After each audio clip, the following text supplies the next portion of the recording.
Huminto ako sa pagiging part-timer sa bar at restaurant kasi sunod-sunod ang mga naging clients ko sa tulong ni William. Halos mga kasama niya sa trabaho naging clients ko na. Sa loob ng 6 na buwan ko dito sa Canada, malaki-laki na rin ang naipon ko kahit nasa loob lang ako ng apartment. Isa na akong freelance artist ngayon. Nakakatulong na rin sa pagbabayad ng bill sa apartment. Ayaw ni William magbayad ako kasi di naman daw ako ibang tao, pero sobra-sobra na kasing naitulong niya. Lahat ng mga gawa ko nakarating na sa iba't ibang bansa. At di mangyayari lahat ng to kung di ako tinulungan ni William. Siya ang tumatayong nakatatandang kapatid ko simula pa noon. Di ko akalain na hanggang ngayon ganito pa rin niya ako itrato. Gusto kong bumalik sa pag-aaral. Napagtanto ko kasi, hindi sa lahat ng oras palaging malakas ang bentahan sa mga gawa kong painting. Darating ang panahon, mawawalan ako ng clients. Pero kapag nakapagtapos ako sa pag-aaral at successful ang career ko, mas mapapalaki ko ng maayos ang anak ko. Ayokong maranasan ng anak ko ang paghihirap na napagdaanan ko. Gusto ko iparana sa kanya ang pagkakaroon ng magandang buhay na di ko man lang naranasan. Kaya gusto kong bumalik agad sa pag-aaral pagkatapos kong manganak. Kung kailangan bumalik sa pagiging part-timer sa iba't ibang kumpanya, gagawin ko. I felt my stomach contracting. Aray! Bulong ko sa sarili. Hindi pa naman ako due, pero alam kong malapit na. Napabuntong hininga ako at naglakad papunta sa banyo. Doc, I can feel the contractions. I said to the doctor as she listened to my daughter's heartbeat. It's okay, Sabrina. She's almost here. She's about to come out. She replied while looking at the ultrasound. Pagkatapos sa ilang oras, mas malakas na ang pag-contract. Hindi na ako mapakali. Kinakabahan na ako. Di pa rin dumarating si William. Doc, please check again. Sabi ko. It's okay, Sabrina. She's almost here. Come on, let's go to the delivery room. She said as she helped me stand up. Nasa delivery room na ako. Nanginginig ang katawan sa sakit. Sabrina, you can do it. She's almost here. The doctor said as she assisted me in pushing. Doc, I can't do it anymore. I said, tears streaming down my face. Almost there, Sabrina. One more push. She said as she assisted me once again. At sa wakas, narinig kong iyak ng anak ko. Here she is, Sabrina, your baby. The doctor said as she placed my child on my chest. What name will you give to your child? Evara. She's Evara. Her name signifies that she's a gift of God. Tears of joy welled up in my eyes. She is beautiful. Doc, I said as I caressed Evara's face. Of course, Sabrina. She looks just like you. The doctor said with a smile. Even though Evara's conception was not planned, for me she is a gift. Perhaps God knew that I would be alone because Mommy is no longer here. I will love and take care of Evara properly. I will make her feel that she doesn't need a father, that I am enough for her. 5 years later. Congratulations, Mommy! Nakangiting bati sa akin ng anak ko habang hawak ang diploma ko. Nandito kami ngayon sa isang fast food restaurant upang ipaglibang ang graduation ko. Katatapos lang ng graduation namin at di ko akalain na makakapagtapos ako ng pag-aaral. May mga panahong sukong-suko na ako, pero nawawala ito agad tuwing nakikita ko si Evara. Sa kanya ako humuhugot ng lakas, kaya ko nakaya lahat ng mga problema ko. Congrats, future architect Turner! Bati sa akin ni William at binigay ang chocolate cake. Thank you, Will. Kung di mo ako tinulungan, baka namumulubi na kami ng anak ko ngayon, tugon ko. Sa pagiging freelance artist at digital artist ko, naitaguyod ko ang pag-aaral at ang buhay ng anak ko dito sa Canada. Di naging madali lahat, lalo na't may mga panahong mahinang bentahan at walang mga clients. Di ako tumigil sa pagdarasal na sana kayanin ko lahat-lahat. Si William ang siyang naging kaagapay ko sa lahat. Kumuha pa talaga siya ng taong magbabantay sa anak ko para makapag-focus ako sa pag-aaral. Pero may mga panahon din na kailangan kong lumiban sa klase kapag nagkakasakit si Evara kahit may nag-aalaga na sa kanya. May bala ka bang mag-review agad para sa board examination? Tanong ni William habang sinusubuan si Evara. Oo, sayang din kasing panahon kung di ako magte-take ng exam agad para magkaroon din ako ng permanenteng trabaho, lalo na ngayong panahon konti lang mga naging kliyente ko. Tito William, do you already have a girlfriend? Evara asked, causing me to pause while slicing the cake. Tumawa si William. Pinunasan ang pang-ibabang labi ni Evara kasi nagkalat ang kinakain niyang spaghetti. Yes, she's in the Philippines. Do you know who my father is, Tito Will? Naparunok ako ng laway dahil sa tanong ni Evara. Pinagpatuloy ko ang paghiwa ng cake. Nilagyan ng tig-isang slice sa mga plato nila. Napansin ko ang pagtitig ni Evara kay William. Naghihintay itong sumagot. Mommy, where's Daddy? I'm envious of my classmates because they have daddies but I don't have one. Evara let go of the utensils and looked at me. Isn't he coming here? It's your graduation day. And I never saw him, Mom. You always told me that he's busy. I can be your father, Eva. Well, he's not here, William said with a smile. No, you're my Tito William. I want to see Daddy. Napabuga ako ng hangin. Pagod na ako magsinungaling sa anak ko. Kung sasabihin ko sa kanyang matagal nang namatay ang ama niya, maniniwala kaya siya? Simula na magkaisip si Evara, di na siya tumigil sa paghahanap ng daddy niya. Lumala ito na nagsimula na siyang mag-aral. She's 5 years old now. Kailan mo sasabihin kay Eva ang totoo, Sabrina? Tanong ni William habang abala ko sa pagpipinta. Umupo siya sa sahig. I don't know. Natatakot ako. Baka magalit siya sa akin kasi nagsinungaling ako sa kanya. Bumuntong hininga ako, inayos sa mga brush. Pinulot din ang mga papel na nagkalat sa sahig. Hindi ko rin kilala ang ama niya. Pagod na ako sa paulit-ulit na tanong ni William. Alam ko kung saan patungo ang pag-uusap na to. Gusto niyang magpakaama kay Evara. Hindi ako pumayag kasi may girlfriend siya. Baka isipin ni Maris niloloko siya ng boyfriend niya, lalo na't hanggang ngayon wala itong alam na nandito ako sa Canada. She needs a father. If you don't know that man, I can be her father, Sabrina. Maris will surely understand the situation, William said. Tumayo siya. Tinulungan ako sa pagliligpit ng sisidlan ng pintura. I'm actually going back to the Philippines. I don't know yet when. I still need to plan how to source Maris. I want to propose to her in our 10th anniversary. Would you like to come with me? Napatitig ako na ilang segundo sa kanya. That's good to hear. I've heard you argue several times because it seems like you have no plans to marry her, I said, chuckling. Ano? Sasama ka ba o hindi? Magbakasyon ka rin naman minsan sa Pilipinas. Natatakot ka pa rin ba sa pamilya mo? You've been here for 5 years, Sabrina. Pag-iisipan ko muna, Will. Tayong nasabi ko.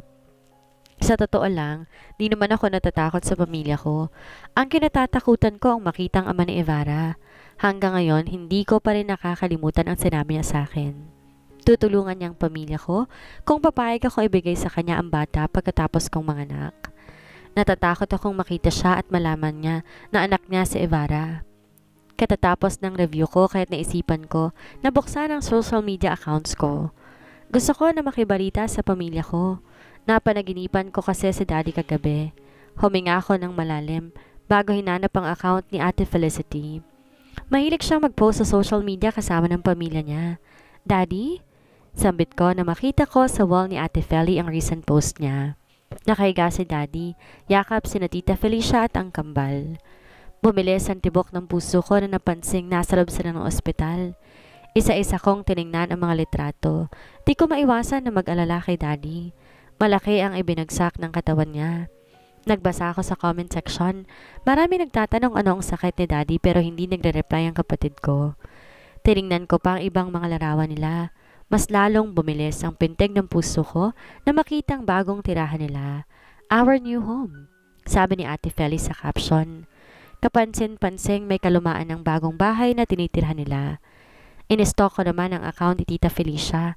Napahinto ako sa pag-scroll nang nahagip ng mata ko ang larawan ni Daddy sa wall niya. Ang payat-payat na ni Daddy. Parang pinipiga ang puso ko habang pinapanood ang video na pinapakain siya ng kambal. Nahihirapan si Daddy na ibuka ang bibig niya. Mommy? Narinig ko ang pagbukas ng pinto sa kwarto namin. Nakita kong pumasok si Evara kasama ng kanyang pusa. Dali-dali kong pinanasan ang namumuong luha sa mga mata ko at hinarap ang anak ko. Are you crying? Tanong ni Evara. Agad akong umiling. Mommy just got distracted. I lied. I knelt down to be at her level. Would you like to go on vacation to the Philippines?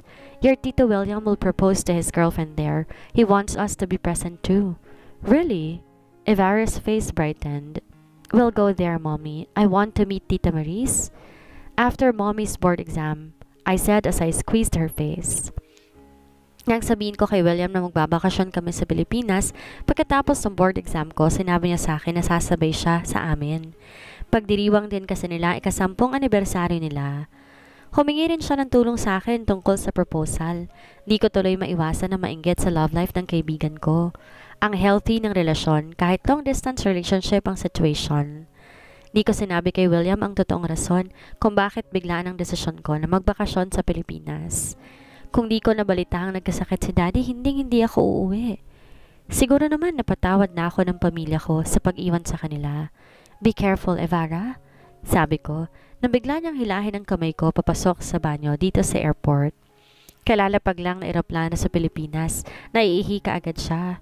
Palabas kami ng comfort room nang biglang mahagip ng mata ko ang pamilyar na mukha ng lalaki. He came from the men's restroom. He stopped and faced us. My eyes widened as I realized it was Ryan Jacobs. I quickly looked away. I carried Evara and hurriedly walked without looking back at him. Sa condo ni William kami dediretso kung saan nakatira ang girlfriend niya. Gusto niya tong sorpresahin. Di niya kasi sinabing uuwi siya ngayon. Habang nasa biyahe kami, hindi ako mapakali. Di ko alam kung bakit muli akong nakaramdam ng ganito. Takot at kaba. 5 taon nang nakakaraan, pero di ko pa rin nakalimutan ng taong yon. Di ako pwedeng magkamali. Si Ryan Jacobs ang nakita ko. Naputo ng pag-iisip ko nang biglang yumakap na mahigpit sa akin si Evara. Hinaplos-haplos ko ang buhok niya na may napansing tulog ito. Baka nananaginip na naman siya. We're here. Masayang sabi ni William nang huminto ang taxing sinasakay namin sa harap ng malaking kondo. Pagmamayari mo to? Namamanghang tanong ko habang nasa malaking building ang paningin ko. Oo, one of my investments. Sagot niya habang tinutulungan ang taxi driver na ibaba ang aming mga gamit. You will live here. Marami namang vacant rooms sa loob. Tumango-tango na lang ako. Hinila ang maleta namin ni Evara papasok sa loob. William, bakit ang ingay? Tanong ko.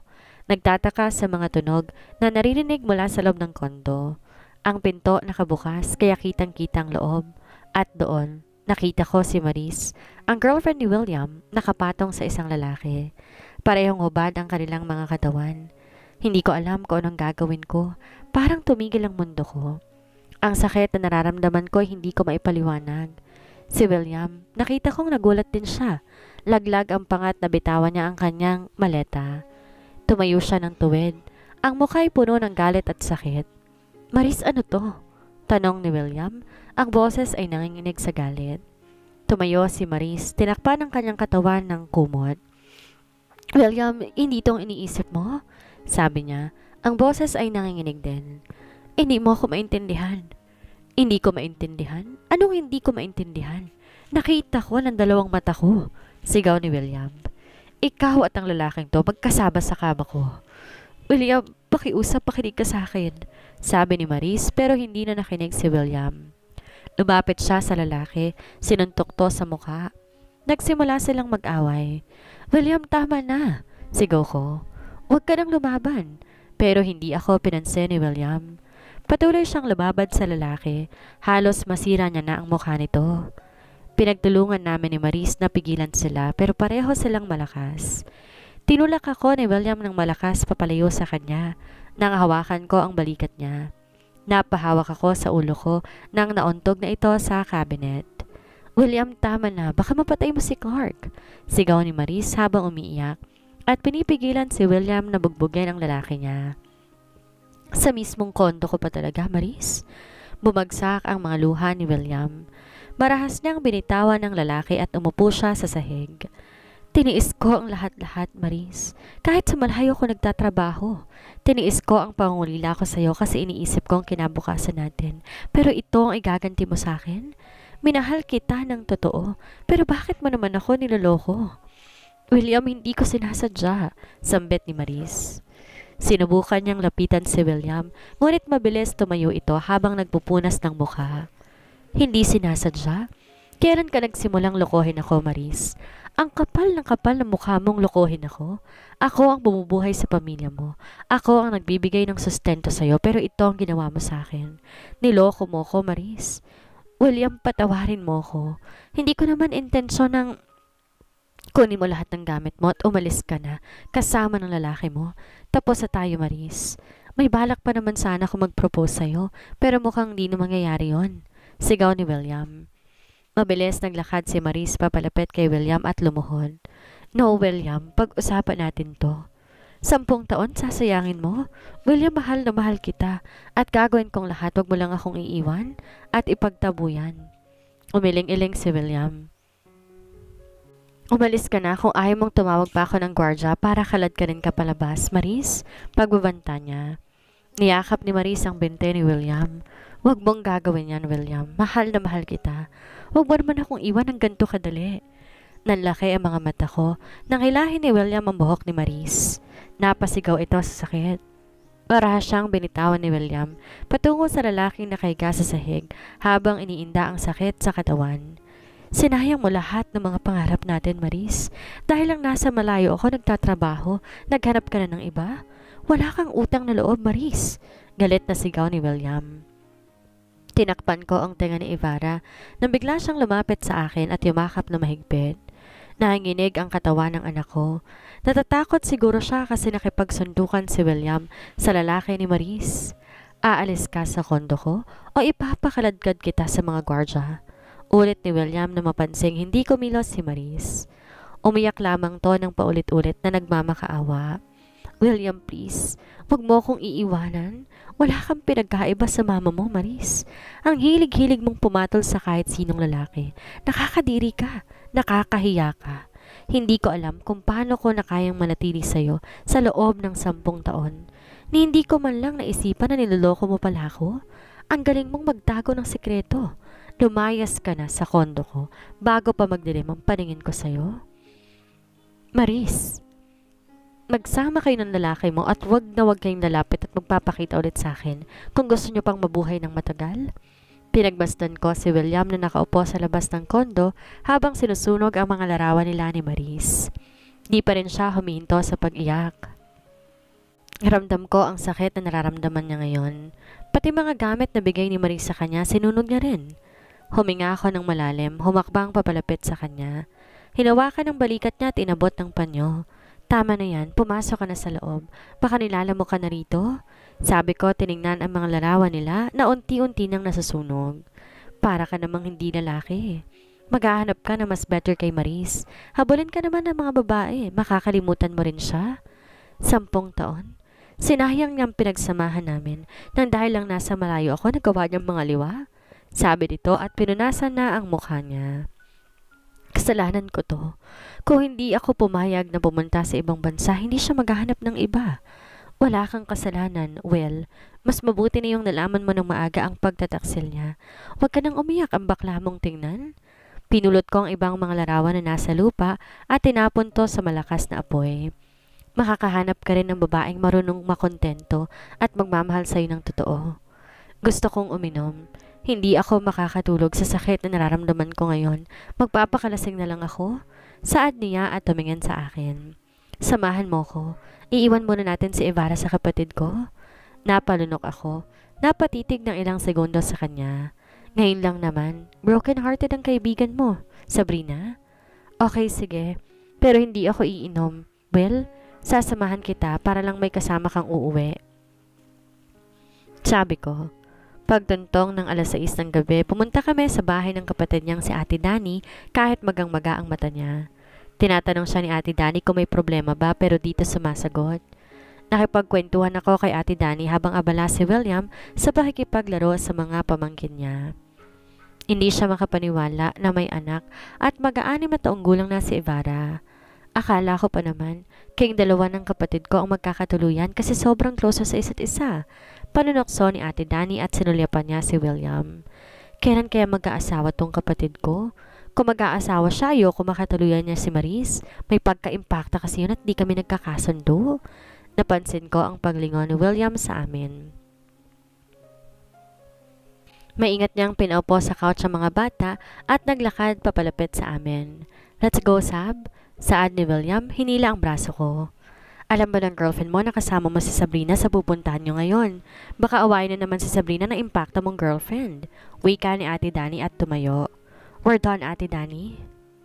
Malamig na saad ni William. Ano? Tapos na kayo? Gulat na tanong ng kapatid niya. Nalaki ang mata ko nang bigla itong umisi. Mabuti kung ganun. Umalis na kayong dalawa at baka may date pa kayo?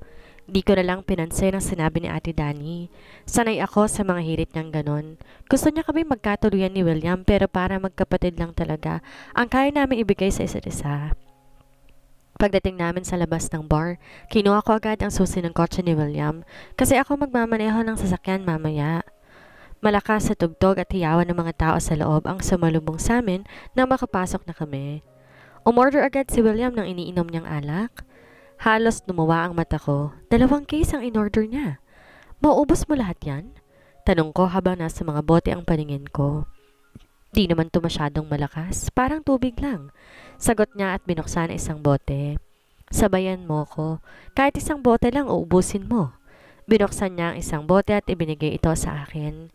Wala ko ibang choice kundi tanggapin ito. Iniisip ko lang pagbigyan siya kasi broken-hearted. Muntik kong mabitawan ang bote nang bigla niya akong hilahin patungo sa dance floor. William, doon na lang tayo sa table natin. Reklamo ko at hinila siya pabalik. I want to dance, Sabrina. Sabayan mo ako. Ngayon lang naman ako humingi ng pabor sa'yo. Wika niya at nagsimula ng sumayaw. Pinagmamasdan ko lang si William habang sumasayaw siya. Di ko mapigilang tumawa kasi ang tigas-tigas ng katawan niya. Ang pangit mong sumayaw. Komento ko habang nagpipigal ng tawa. Teach me, saad niya. Tinuruan ko siyang sumayaw, pero ang bagal niyang masaulo ang mga steps. Hinila ko siya pabalik sa table namin para uminom. Nang naubos ko isang bote, binigyan niya ulit ako. 6 na bote nang naubos niya at parang di man lang tumatalab ang alak. Gising na gising pa rin ang diwa ni William. Kumunot ang noo ko na napansin ang pamumula ng mukha ni William. Parang babagsak na naman ang mga luha niya. Inabot ko sa kanya ang dala kong panyo. Nandito tayo para makalimutan si Maris. Huwag kang umiyak dyan. Baka isipin na ibang tao inaaway kita. Saway ko sa kanya. Tumayo ako, tumabi kay William. Gusto mo ba hanapan kita ng babae? Nagangat siya ng tingin sa akin at umiling. Hindi kasi ganun kadaling kalimutan si Maris. Marami kaming napagdaanan. 10 taon yon, sub. 10 fucking years. Binuksan niya ang pang-8 bote at ininom ito. Well, well, well. Nag-aagaw buhay si Daddy dahil sa'yo. Tas makikita ka sa loob ng bar nakikipaglandian? Agad akong nagangat ng tingin nang marinig ang pamilyar na boses. Napanunok ako nang humigpit ang pagkakahawak ko sa bote na nakita si Ate Felicity. Pinagro sa mga braso niya at iniirapan ako. Tumingin siya kay William. Engineer William Harrington? Sumit ni Ate Feli at umupo sa bakanting upuan. Napansin ko ang kunot noon ni William nang ligunin niya ang kapatid ko. Felicity Madrigal, right? Tanong niya. Tumango si Ate Felicity, nilahad ang kamay niya. It's nice meeting you, Engineer Harrington. Bumaling siya sa akin nang di pinansin ni William ang kamay niya. Nahiya siyang ibinaba ito. Di mo naman sinabi sa akin na magkakilala pala kayong dalawa, Sabrina. CR muna ako, paalam ni William. Tumango lang ako at tumingin sa kapatid ko.